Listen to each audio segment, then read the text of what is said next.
Welcome back. Todd Blanche has lost the support of one key Republican senator, Maine's Susan Collins.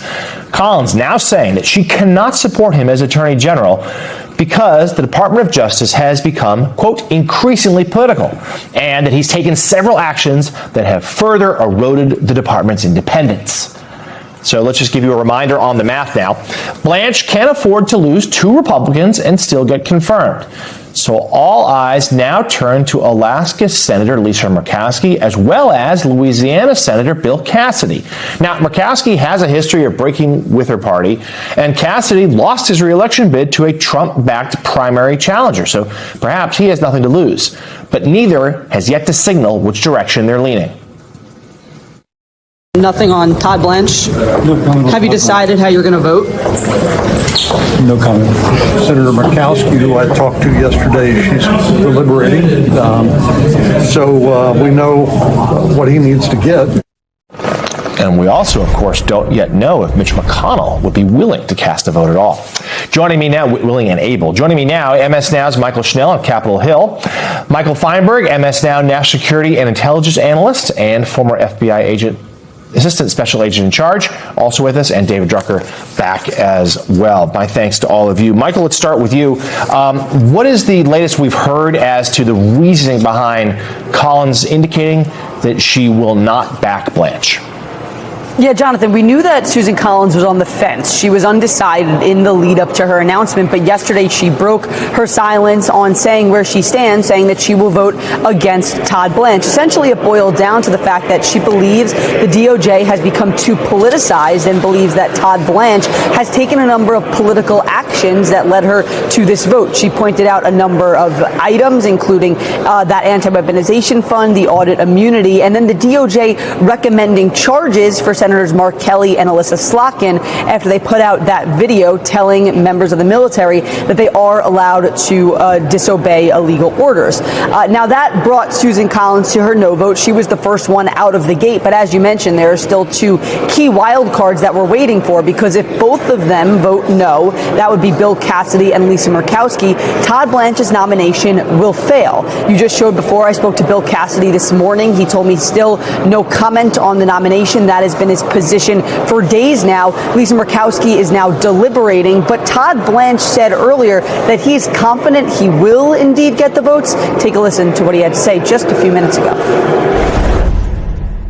I've been talking to Republicans and Democrats for the past several months, and I'll continue to do so. And my team has been as well. So, no, I'm not worried about what's going to happen over the next couple of days. I'm not going to do anything except continue to communicate with anybody who has questions about anything involving the department that I can answer, or me personally that I can answer. Again, Jonathan, this is all going to come down to Bill Cassidy and Lisa Murkowski. They have not yet said how they plan to vote. So certainly Todd Blanche's confirmation, not certain just yet. David Drucker, call me a cynic. But Republicans are very, very good at keeping their party in line. And I just do wonder if perhaps Senator Collins was, shall we say, given permission to vote no, because that vote may help her in her tough re-election fight in a purplish blue state, Maine, because GOP leadership knows Blanche has already got enough backing. Yeah, it's interesting, although I never give politicians credit like that for being that sharp, because imagine everything else they'd get right. But it's a real freebie for Collins, and a great way for her to demonstrate back home that she's willing to cross her party from time to time, because this is a real high-profile issue. And it revolves around something that has disturbed Republicans and Democrats, both on the Hill and in the country, and that's this so-called anti-weaponization fund and this sweetheart IRS deal for the president and his family. But as you note, we often see Republicans hem and haw and grind their teeth, and then eventually, find a way to get to where the president wants them to be. Now, clearly, Todd Blanche helped with this, sort of written agreement that he wasn't going to bring back the anti-weaponization fund and the IRS deal.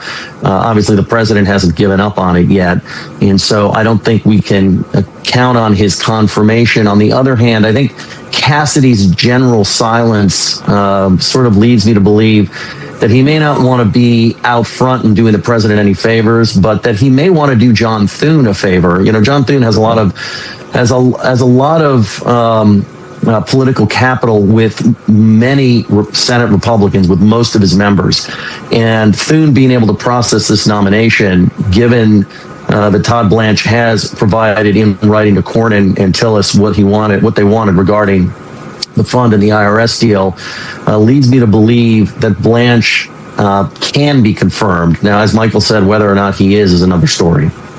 So, Michael Feinberg, Cornyn and Tillis had their objections, as David just said, to the weaponization fund, to this IRS deal for President Trump and his family. Blanche seems to have mollified them with some adjustments, some written documents. But we have spoken to legal experts for days now saying, well, there are significant loopholes here, and that they could be revived. And let's be clear, President Trump continues to vociferously campaign for them, saying, I want these things. Yeah.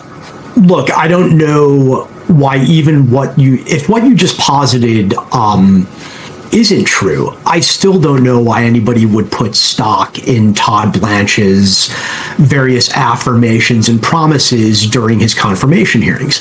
This is somebody who, when he was going through the process to become Deputy Attorney General, promised up and down that there would be no politicized prosecutions under his watch at DOJ. Now, perhaps he thinks he's kept that promise in some cloud cuckoo land fantasy, but I think folks like Jim Comey, Letitia James, the Broadview Six, Don Lemon, David Hearn at the Reflecting Pool, they might disagree that there's been no political prosecutions at DOJ, as might anybody who's read a newspaper in the past 18 months. So I don't think we should be taking any of Blanche's promises about the weaponization fund or about anything else with any degree of seriousness. David Drucker, back to you for a political question. In Cornyn's, he explained his explanation for why he was coming around here. He said, I'm paraphrasing, but only barely, that there's nothing they can do to rein in the president. And as soon as he said that, I heard from a number of Democrats saying, boom, that's a line. That's an argument we're going to take because so many Americans are tired of the free reign that Donald Trump has, and that this would be a convincing argument to flip the Senate blue, to actually do their duty and provide some sort of check and balance for the chief executive.